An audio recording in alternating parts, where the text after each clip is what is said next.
Рахат жашом сенин таман алдыңда, мезгил өтсө болом апа жаныңда.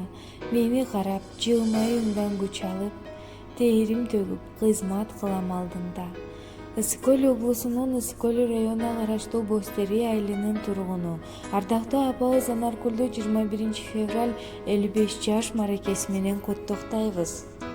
Апабыз күндүн нурундай агылган суунун шарындай мээрими чексиз төгүлгөн, агарган жайдын таңындай баарыбыз менен бирге болуп, бактылуу жашап арыбай ар дайым аман болсо экен. Күн сымал күлүп карыбай бактыбыздын башаты апакебиз балдарыбызга мээримиңизди төгүп, бекем ден соолукта узак өмүрдү сүрүп, бак-дөөлөттүү бакубат турмушта жашашыңызды каалайбыз деп уулумуз Бактияр, келиниңиз Айка, неберелериңиз Кутман, Амина, Раян, Сабина куттукташат. Анда эмесе туулган күн ээсинин урматына Сурма айымдын апаке аттуу чыгармасын тартуулайбыз.